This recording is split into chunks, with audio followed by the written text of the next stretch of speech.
Hello? This is going to be a different review than I usually do. Let me explain why.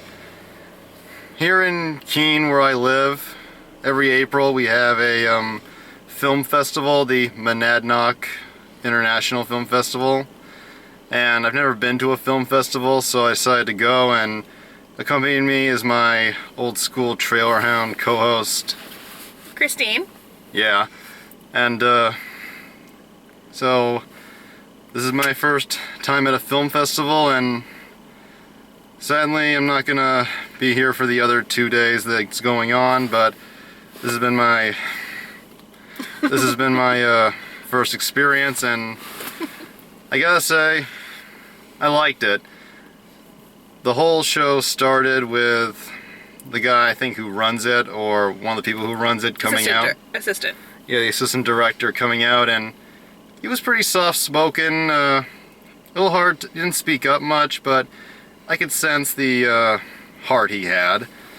And then this woman, Who is the director? yeah, this woman, I forget her first name, her last name's Costello, but she talked about it, and he said before she came out that she had worked in LA, and when she came out, she talked about this being one of her hardest jobs because it was short notice to get this film festival together, and they said there's going to be some other great films, but maybe next year. I'm still, anybody who's watched my reviews knows that I've talked about how I get nervous and around people, and I usually don't like crowds, and I love movies, but I will admit I don't go to the theater that often because I love seeing movies on the big screen, but I don't really like all the people, being around too many people.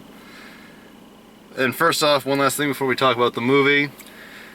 As you may notice, we are stealing the format done by Brad Jones and his team on the show Midnight Screenings, and it was her idea. So Oops, sorry. I'm doing it. Brad, I love you, and I figured, and you're not the first people to steal it. And besides, I hope he's not like, those fuckers are stealing my format.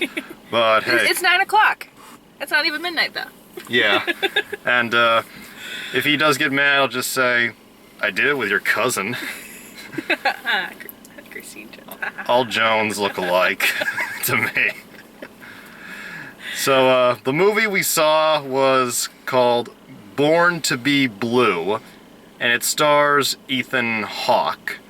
And I haven't seen that many Ethan Hawke movies. I've seen a few parts on TV, but never really watched a full Ethan Hawke film.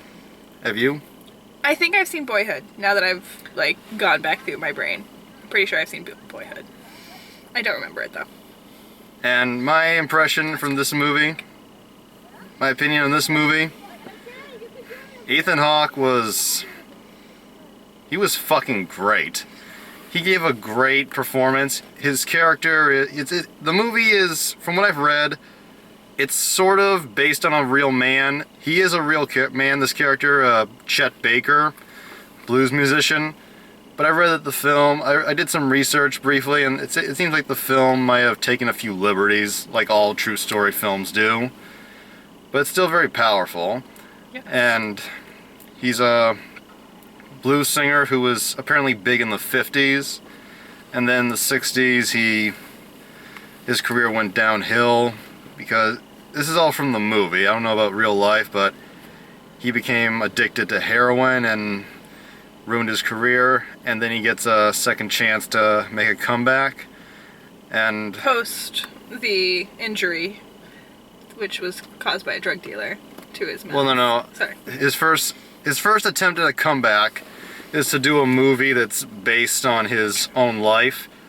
And this movie apparently is being made in the early 60s, which I'm not sure, in the movie that he's making, they're saying fuck. Movies were not allowed to use the word fuck until the late 60s, but it's still very interesting. It's still very interesting, and Maybe that was the whole off-script thing. Yeah. Maybe. And the actress who plays the actress character in Born to Be Blue, who is playing his character's first wife, they eventually become romantically involved. She at first is like, I don't date my co-stars, but he wins her over with his 2 dates later. rugged charm. But then things get really bad. He's still using, and his dealers fuck him up. They pistol whip him, pretty much. I think they pistol whipped him, and they I don't even know what pistol whipping is. It's where you take the butt of a gun and Oh, yeah, okay, that makes sense. you just Pistol. hit someone Yeah, in the okay. fucking face. I mean, it was a gun. Yep. And he already was missing a tooth. It was like his trademark, but they knock out all of his teeth. Can you really play a trumpet with no teeth? And now his chances of a comeback seem to be completely gone, and he now has to wear false teeth, and he tries playing, but it doesn't work at first. The first time he tries playing the trumpet with his false teeth in, they won't stay in straight, and he ends up squirting blood out of his mouth, and it drips from the end of the trumpet into the... He's practicing in the bathtub, and it just comes out, and... Something about this movie that was interesting was it really moved with the story. Like, it really...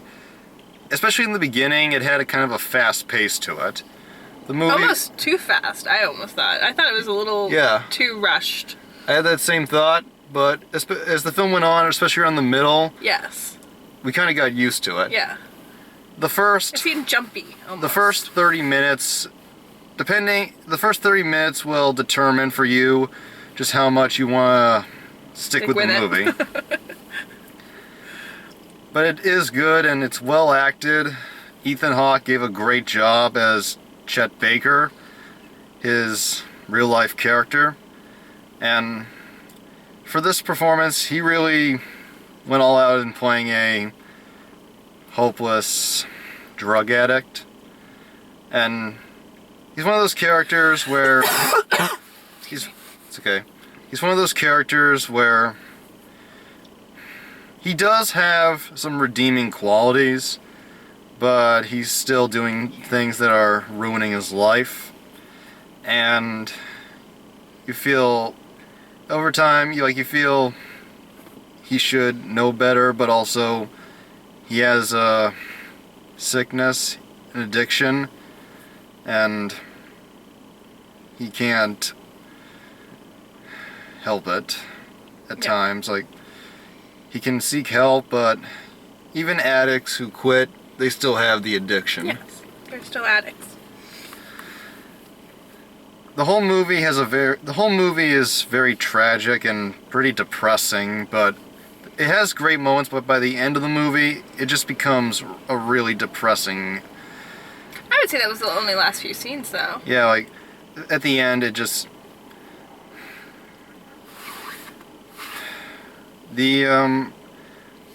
Spoiler alert? The midnight screenings that the Cinema Snob team does, No spoiler they're alerts. wrecked with spoilers. Okay. Go watch the Star Wars Force Awakens review where Dave Gobble pretty much ruins the big shock that movie had.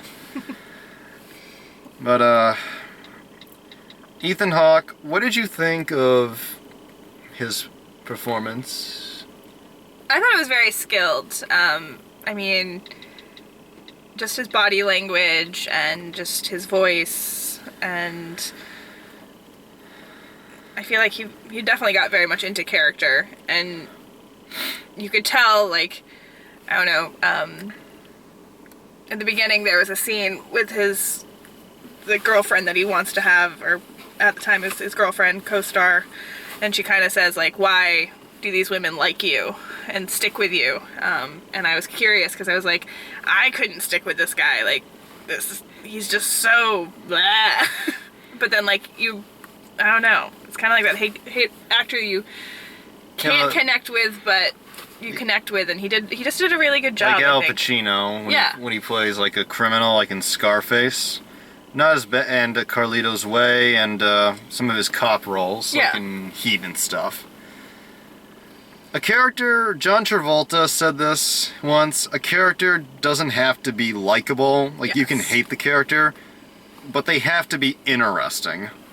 And Yes. Chet Baker was definitely interesting. You wanted him to get better, and for most of the film he does get better, You were definitely rooting for him. but at the end, like he finally gets a chance. The producer, his former agent, who pretty much gave up on him, he agrees to work with him again, slowly at first, but they build it up, and then they get some more executives in, and they pretty much are blown away by Hawk and by Chet, and also he has this very kind of raspy, nasally voice. The best way to put it, it's the voice of... I've recognized this kind of voice before. Like, he's Ethan Hawke in real life. He's about 45, I think, now. He'll be 46 this year. Yeah. And I'm guessing maybe Chet's in that similar age, or maybe a few years younger. But his voice, it's the voice that's been aged. Yes. Like By life and by cigarettes and yes. alcohol and drugs. drugs. Just a voice that you feel is decades older than the person. And That's a really good point. Yeah. yeah, and he really pulled it off very Yeah. well. Like, another singer who had a voice like that was Jim Morrison. Mhm. I knew this guy once, real big music guy. Not the friend I have, but this is from years ago. He said when he listened to Jim Morrison, Jim was only like 25 or 23 when he did the song "This Is the End," but the voice sounded like it was coming from a 40-year-old man because of all the heavy drinking he did over the years. Kind of a similar thing with the Chet character.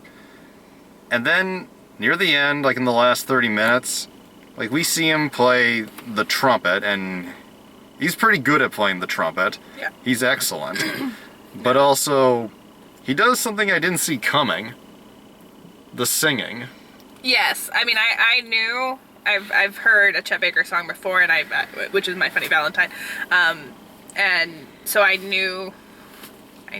I knew that he sang. I'm not a music guy, Yeah. and there's a car in front of us flashing its lights right at me.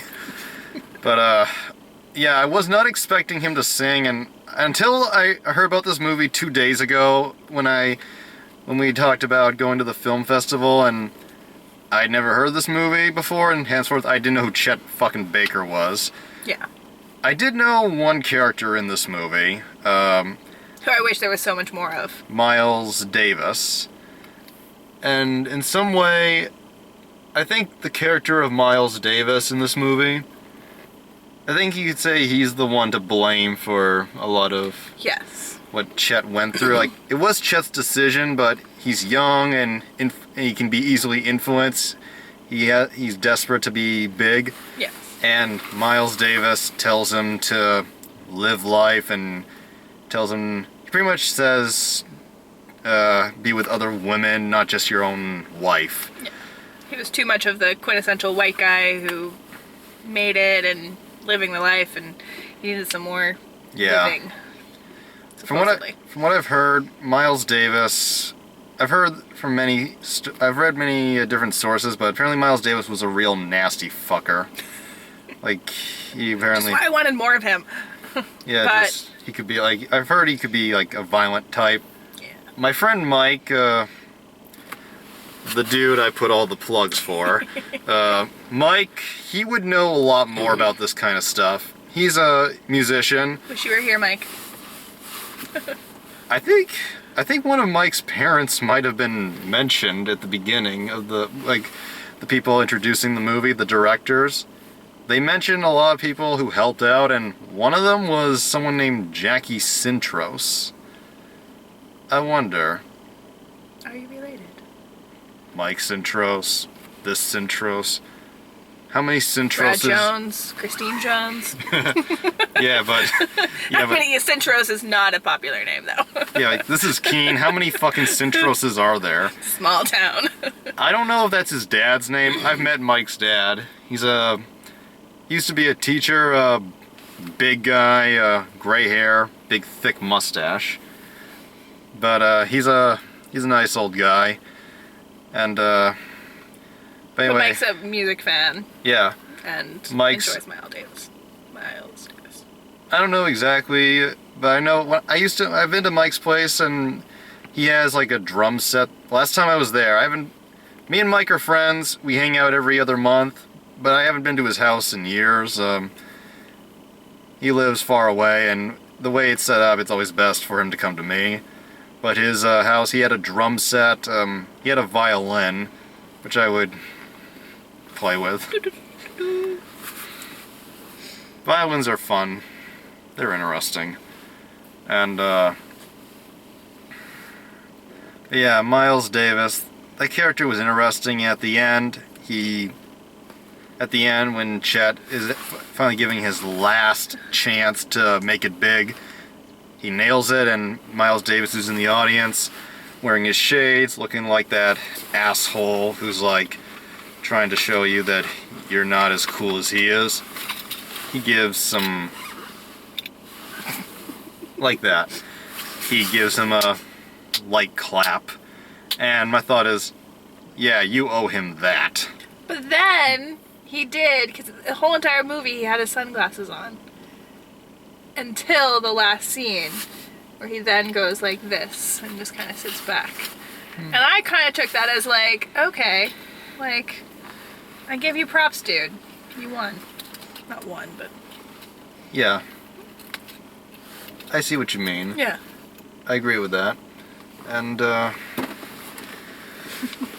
the other actors in this film, we aren't just going to call this the Ethan Hawke blues movie, but the actress who played she actually played both Jane, his main love interest in the film, and the wife you see in the flashbacks, because remember they keep telling her, you look just like the ex. Mm-hmm. She technically is the ex?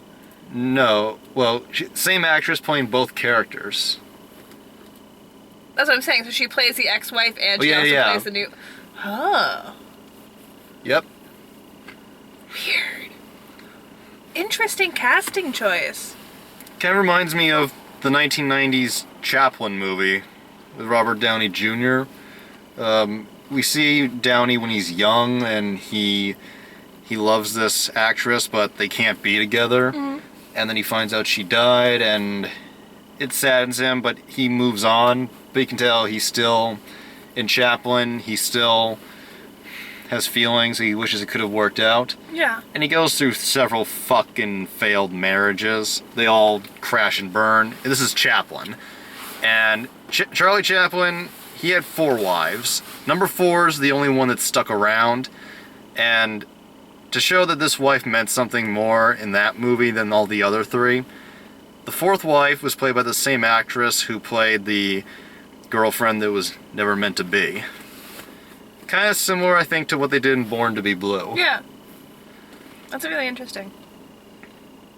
And Carmen... There's a lot of flashbacks go back and forth of his old life and his new life. And Not as many as you would expect in that type of movie, like where it cuts back and forth.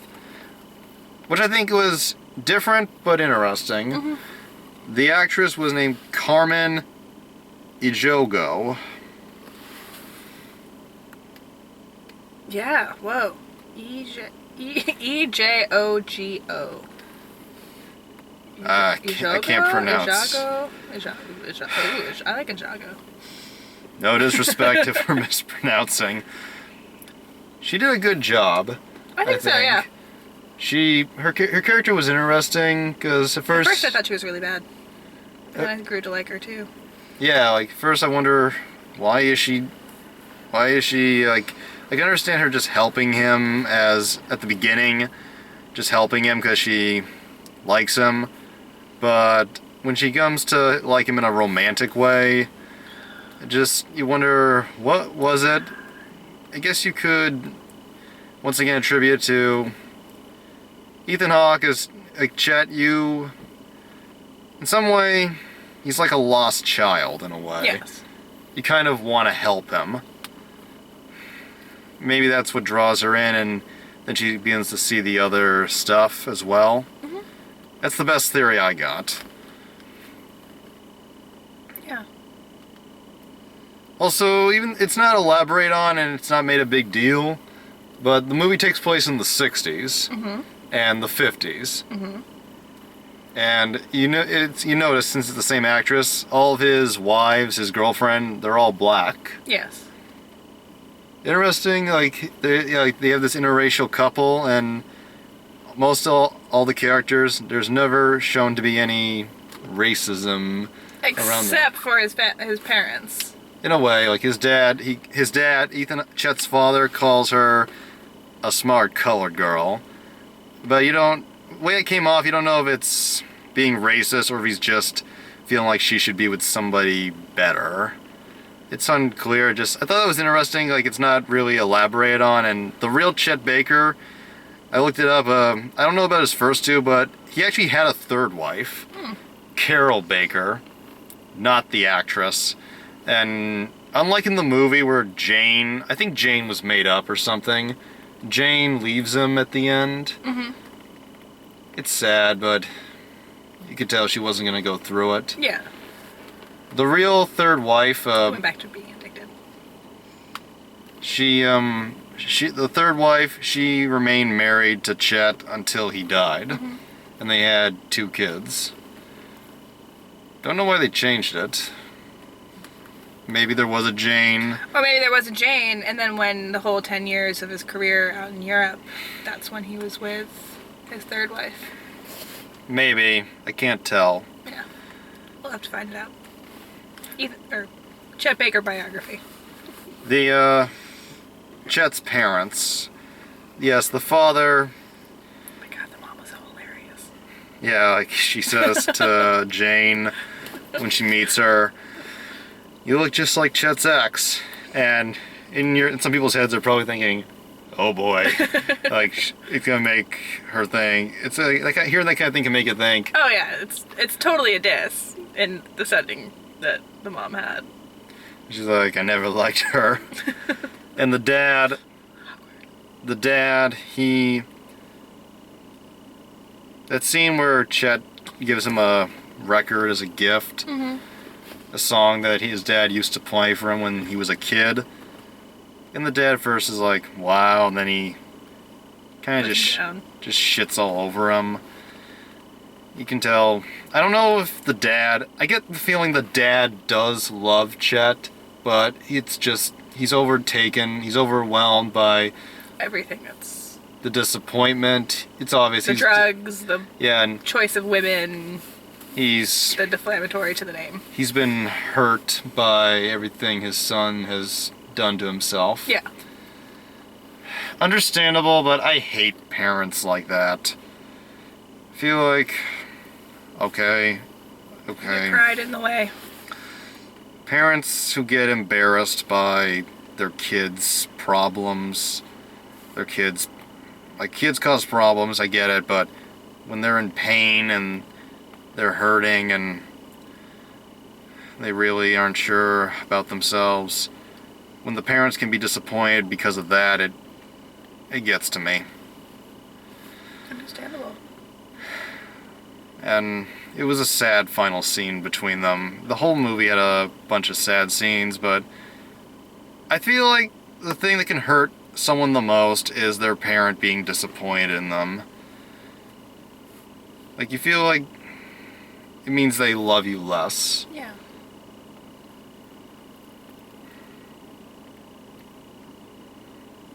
I just feel that's one of the best well done scenes that just felt very real.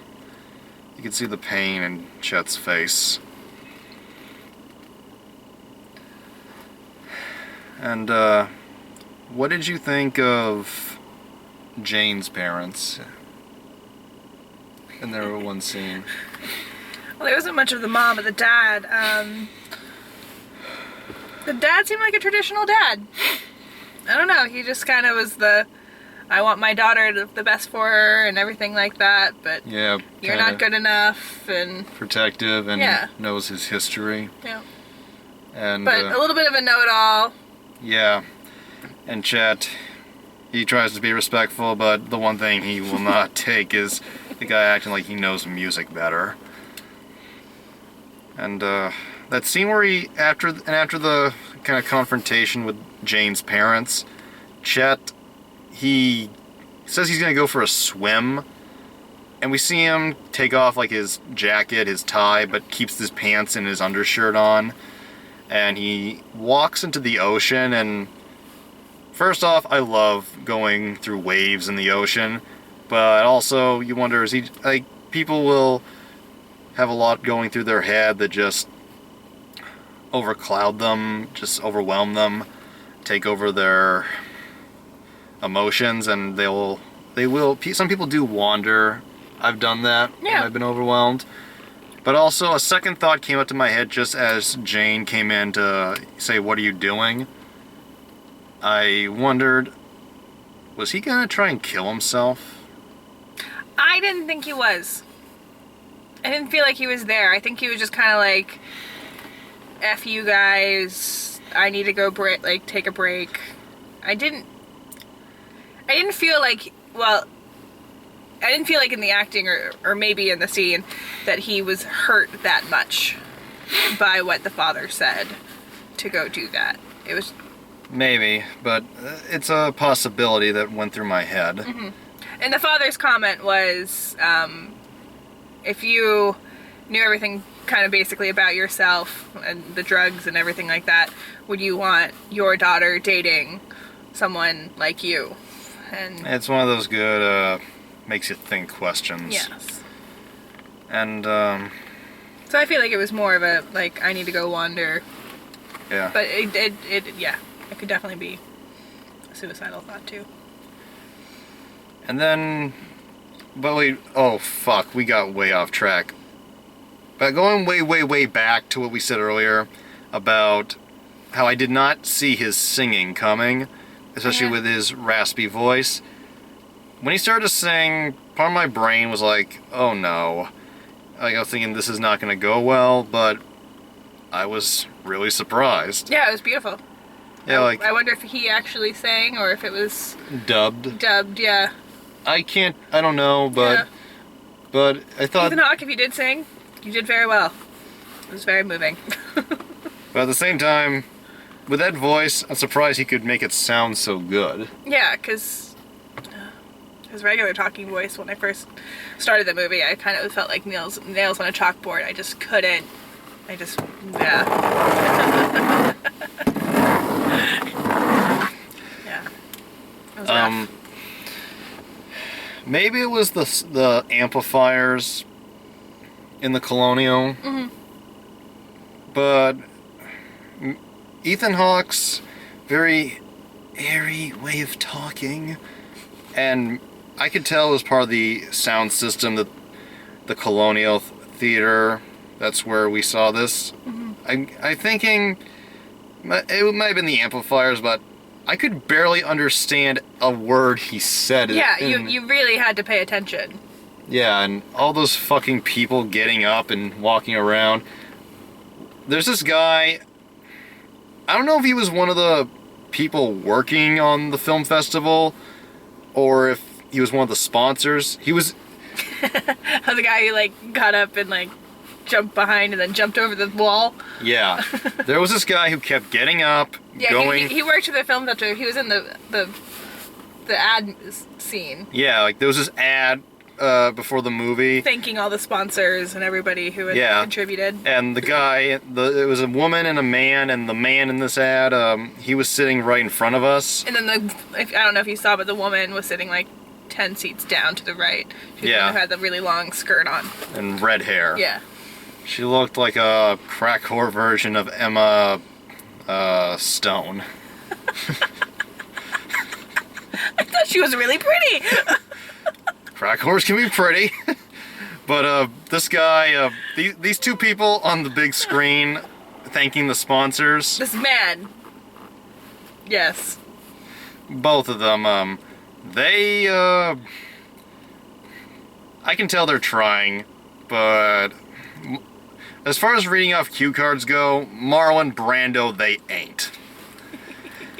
And this guy, he got up, walked by us, and he actually jumped over the railing behind us. Yeah, so he jumped over his chair, came through our row because there was only 2 of us sitting, and it was easier for us to stand up so he could get by. And then he came back like 2 seconds later. I think he wanted them to turn down the lights in the back because the lights above us were still kind of on. Because he kept on looking at the lights at first, and then he went back and sat. And he didn't. Like, he kind of sat there for a second, and then he jumped back up, went over his chair. He didn't go by us. He then jumped over the median behind us and the partition and just, like, went over the wall. It was like, what? Where did this guy go? Yeah.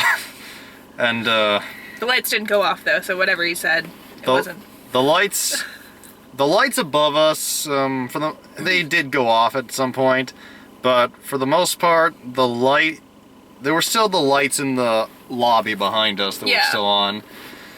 I don't know, maybe that's a safety thing, but it was kind of, it didn't distract me throughout the whole film, but it was distracting. At the beginning. Distracting at the beginning, especially, but the movie gets so good, you get caught up in it. Yeah. And the music, next topic, the music in this movie. Spectacular. It was good blues, it was good jazz, it was great. Everybody, I don't know if the actors performed their own music, but it was very well done. Yeah. It's a great period piece. Definitely. Takes a lot of people. It takes the right audience to get people to really appreciate this music. I'm not a big music guy, but regardless of the era, I can appreciate good music when I hear it. Mm-hmm. There's a lot of disco I like. Yeah. His version of, the version that they played of Somewhere Over the Rainbow was really, really nice. I don't remember that part. Yeah. Maybe it's because I'm tired. It is I got midnight after all. I got 4 hours of sleep last night, and it's 9:32 now. I got up at like 6 a.m. and I don't get a lot of sleep. Let's see here, trying to find... The dad is played by Stephen McHattie. He did a good job. The mom is some actress called Janet Lane Green. Also did a good job. Really 2 one-liners. Yeah. And, hilariously awkward. Yep. It was the first, like, full-body theater laugh was the mom scene. Yeah, I noticed that, and the character who gives him his second chance is a guy called Dick, played by Callum Keith Rennie. Interesting name. Yeah. And the character of Dick, he's his former agent. He's surprised to see him at the beginning when he's trying to work on this movie. And after the whole fuck-up, after the whole beatdown from the dealers, that's when he decides, okay, I'm not going to waste my time, but also I can't do this again, can't go through this. Your addiction and all that stuff, and your issues. And then he comes back. Against his better judgment, he comes back and seems like he made a good gamble. Mm-hmm. But also, the ending. Final scene. The ending is very, very mixed. Red pill, blue pill.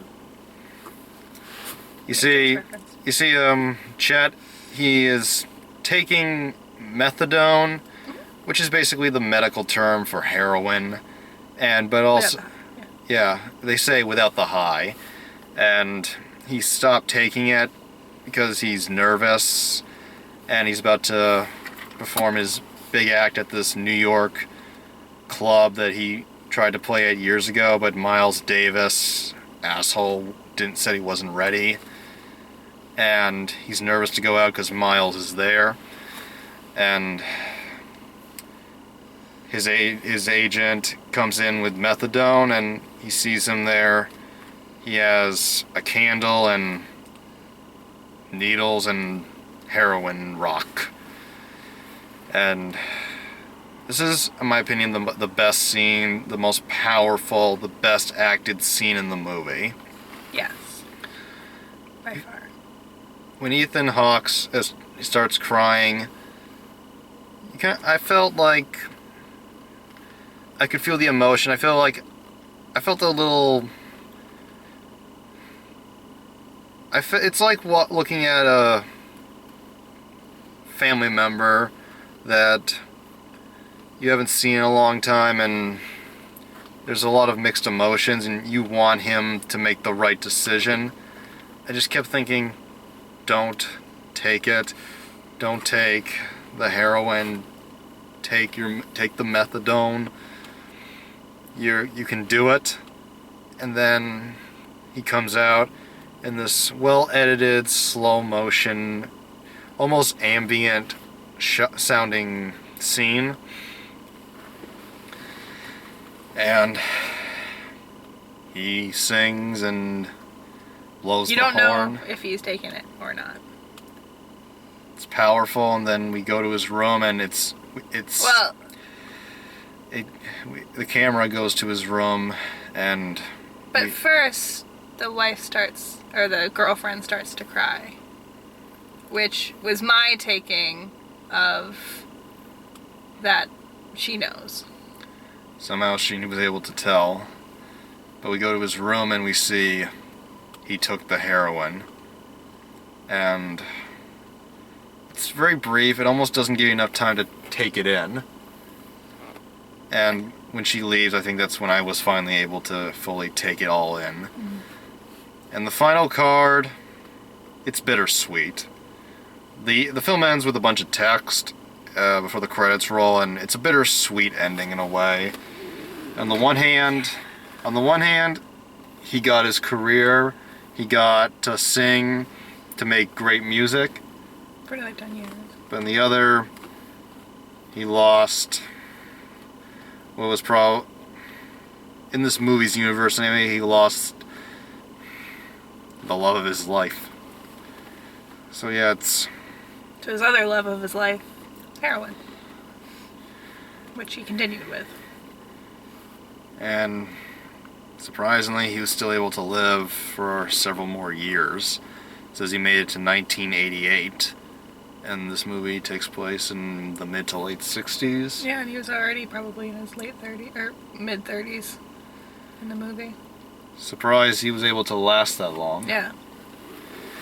Yeah. And you were gonna say something? Well, I was gonna say something. I was saddened by the fact he didn't say what happened to his girlfriend, but if the girlfriend was made up for the movie's sake, that makes sense. It just kind of said like what happened to him. It didn't really go into anything else, but Yeah. maybe that's because the girlfriend was made up.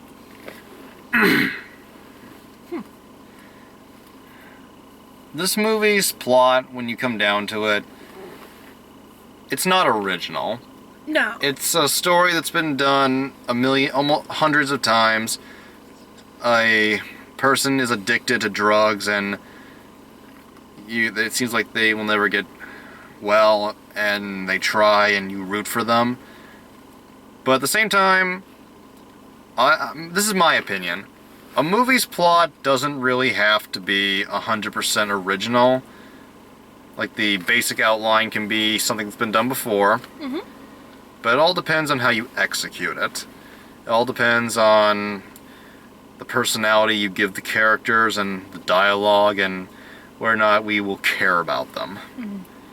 Every character in this movie, as far as I could tell, was fleshed out and given life. Yeah. Given a real personality. Definitely. And I guess if there were to be any final thoughts here, on a scale of 1 to 10, what would you give this movie? I'd give it a 7. I would give it a 7.7. I liked it. It's powerful. It's not something new. Like you have seen movies like this a lot, but it's very well done, and it's another great well done story of addiction. And I gotta give this guy's name before I wrap this up. The director of this movie was, hold on. Writer and director was Robert Boudreau. Boudreau. Robert Boudreau. Boudreau. Boudreau. Robert Boudreau. Budreau. Could it be right underneath us? No. He did a great writing job and he directed everybody perfectly. There were a few shots, nothing major, but there were a few shots in this movie where I could kind of tell. It's kind of weird to see a period movie that was shot with a digital camera, like a movie that takes place in this time period, the 60s, 50s. Maybe not every shot, but there were some shots that had a certain look and flow to them that you only see that you only see in a digital movie. And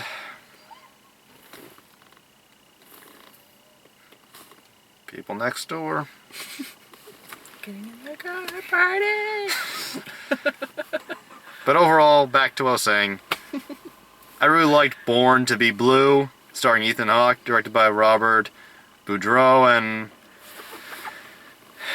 2 thumbs up. I highly recommend it. This is the first Bisexual Movie Buff review of a film that's in theaters, and Brad Jones, please don't hate me for copying your format. I love you so much. I love everything you do, and you're one of my inspirations. Anything last you want to say? I'm really excited that we went and we experienced that, and that was really good. Until next time, motherfuckers.